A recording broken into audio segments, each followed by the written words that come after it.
வணக்கம். அன்பார்ந்த இணையதள நேயர்களை மீண்டும் www.qcrc.in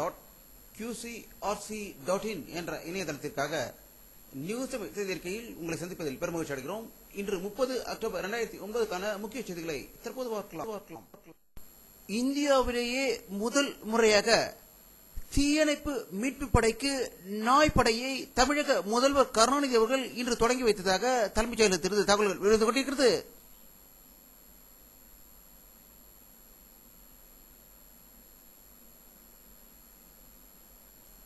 முல்லை பெரியாறு அணை தொடர்பாக 1ஆம் தேதி மதுரையில் திமுக நடத்த இருந்த கூட்டத்தை தமிழக முதல்வர் கருணாநிதி ரத்து செய்ததற்கு சுயநலமே காரணம் என்று அதிமுக பொதுச் செயலாளர் செல்வி ஜெயலலிதா அவர்கள் குற்றம் சாட்டியுள்ளதாக சென்னையிலிருந்து தகவல்கள் வெளிவந்து கொண்டிருக்கிறது.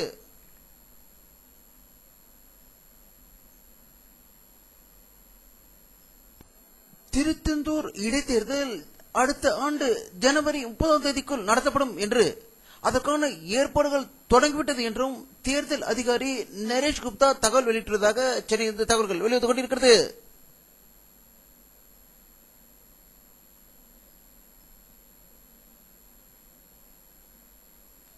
தமிழகத்தின் மா மேதை பசும்பொன் முத்துராமலிங்க தேவரின் 102வது பிறந்த நாளை முன்னிட்டு சென்னை நந்தனத்தில் உள்ள தேவர் சிலைக்கு அதிமுக பொதுச் செயலாளர் செல்வி ஜெயலலிதா அவர்கள் மலர் தூவி மரியாதை செலுத்தியதாக சென்னையிலிருந்து தகவல்கள் வெளிவந்து கொண்டிருக்கிறது.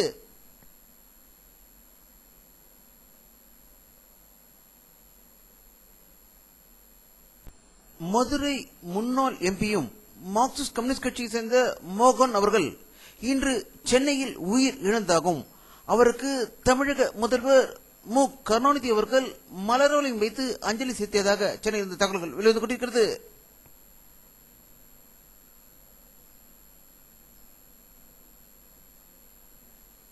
தென்னக சுபாஷ் சந்திர போஸ் என்று போற்றப்படும் மா மேதை பசும்பொன் முத்துராமலிங்க தேவரின் 102வது பிறந்த நாளை முன்னிட்டு தமிழக துணை முதல்வர் மு க ஸ்டாலின் அவர்கள் அண்ணா சாலையில் உள்ள தேவர் சிலைக்கு மலர் தூவி மரியாதை செலுத்தியதாக தகவல்கள் வெளிவந்து கொண்டிருக்கிறது.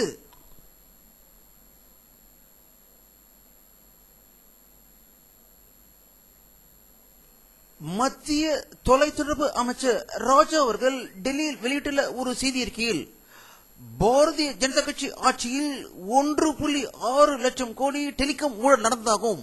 இதனை அக்கட்சி மறைத்து விட்டதாக ஒரு திடுக்கிடும் தகவலை டெல்லியில் வெளியிட்டதாக டெல்லியில் இருந்து தகவல்கள் வெளிவந்து கொண்டிருக்கிறது.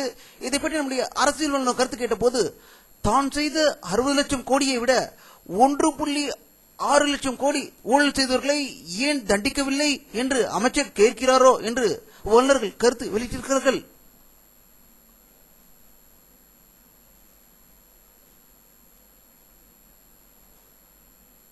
தமிழ் ஈழ நாட்டில் உள்ள தமிழர்களை பாதுகாக்க வேண்டும், சுதந்திரம் அளிக்க வேண்டும் என்று வலியுறுத்துவதற்காக ஈழ தமிழர் பாதுகாப்பு இயக்கம் தமிழகத்தில் தோற்றுவிக்கப்பட்டது.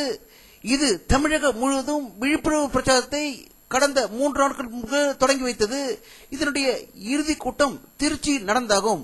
இதில் பாமக தலைவர் டாக்டர் ராமதாஸ், மதிமுக பொதுச்செயலாளர் வைகோ, இந்திய கம்யூனிஸ்ட் கட்சி தலைவர் தா பாண்டியன் போன்ற முக்கிய கட்சி தலைவர்கள் கலந்து கொண்டு இறுதியில் பேசிய பாட்டாளி மக்கள் கட்சி தலைவர் ராமதாஸ் மற்றும் வைகோ அவர்கள் தமிழ் ஈழ நாடு உருவாக்க வேண்டும் என்றும் அதற்காக 5வது கட்ட போர் தொடங்கும் என்று சூழ்நிலைத்ததாக தகவல்கள் வெளிவந்து கொண்டிருக்கிறது.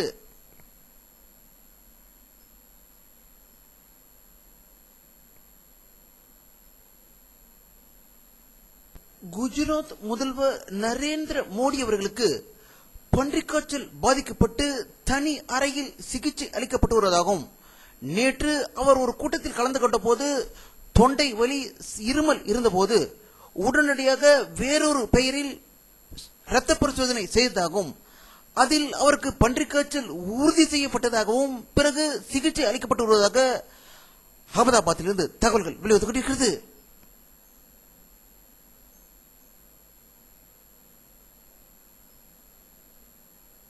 பாரத பிரதமர் மன்மோகன் சிங் அவர்கள் டெல்லியில் தனியார் நிகழ்ச்சியில் கலந்து கொண்டு பேசுகையில் இந்தியாவில் உள்ள நதிகள் இணைக்கப்படும் என்றும் முதலில் குறைந்தது 3 நதிகளை இணைக்க திட்டமிடப்பட்டுள்ளதாக அவர் செய்தி வெளியிட்டதாக டெல்லியில் இருந்து தகவல்கள் வெளிவந்து கொண்டிருக்கிறது.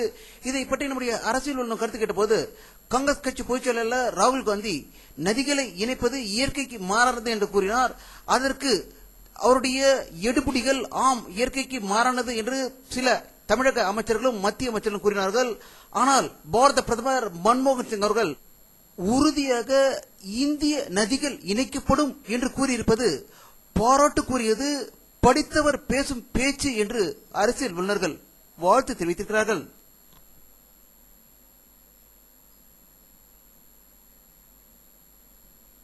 ஜெய்ப்பூரில் நேற்று இரவு ஏற்பட்ட இந்தியன் ஆயில் கார்ப்பரேஷன் டெப்போவில் பயங்கர தீயில் இதுவரை 12 பேர் உயிர் இழந்ததாகவும் 5 லட்சம் மக்களை வேறு இடங்களுக்கு இடம்பெயர்க்கப்பட்டுள்ளதாகவும் இந்த பயங்கர தீ விபத்தில் 150 கோடி ரூபாய் நஷ்டம் ஏற்பட்டுள்ளதாக மத்திய அமைச்சர் முரளிதரன் தெரிவித்துள்ளதாக ஜெய்ப்பூரிலிருந்து செய்திகள் வெளிவந்து கொண்டிருக்கிறது.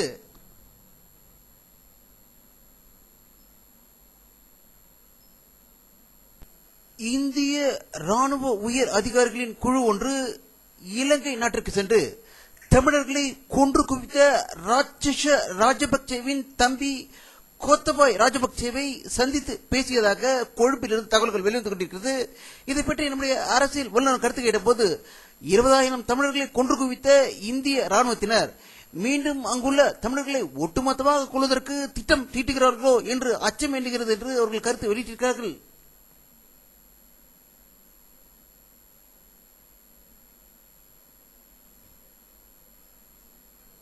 மத்திய ஜவுளித்துறை அமைச்சர் தயாநிதி மாறன் அவர்கள் தலைமையில் உயர்நிலை குழு ஒன்று சுவிட்சர்லாந்து சுற்றுப்பயணம் மேற்கொண்டுள்ளது. அங்கு இந்தியாவுக்கு நேரடி முதலீட்டை அதிகரிக்கும் நோக்கில் அங்குள்ள பிரபல தொழிலதிபர்களை சந்தித்து பேச்சுவார்த்தை நடத்தியதாக சுவிட்சர்லாந்திலிருந்து தகவல்கள் வெளிவந்து கொண்டிருக்கிறது.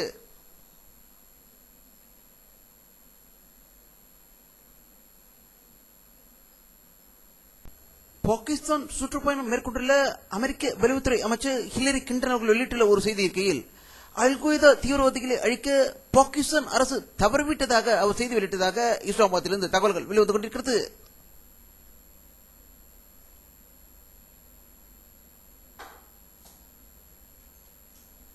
இந்தியா வந்துள்ள அமெரிக்க முன்னாள் அதிபர் புஷ் அவர்களுக்கு பாரத பிரதமர் மன்மோகன் சிங் அவர்கள் இன்று மதியம் விருந்து அளித்ததாகவும் இதில் எதிர்க்கட்சித் தலைவர் அத்வானி, காங்கிரஸ் தலைவர் சோனியா காந்தி ஆகியோர் பங்கேற்றதாக டெல்லியில் இருந்து தகவல்கள் வெளிவந்து கொண்டிருக்கிறது.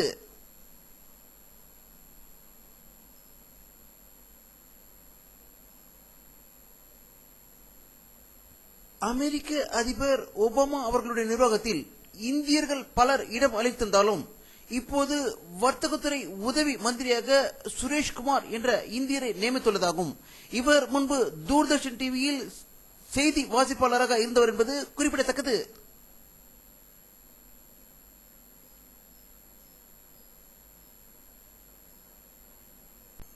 வானிலை அறிக்கை 30 அக்டோபர் 2009 பிற்பகல் 4 மணி எடுக்கப்பட்ட சேட்டலைட் புகைப்படத்தை தற்போது பார்த்துக் கொண்டிருக்கிறீர்கள்.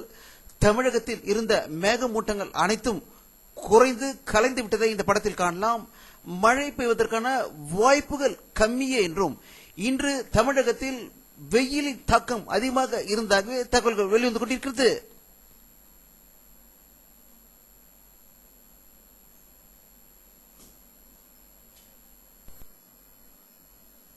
இத்துடன் இந்த செய்தி அறிக்கை நிறைவடைகிறது.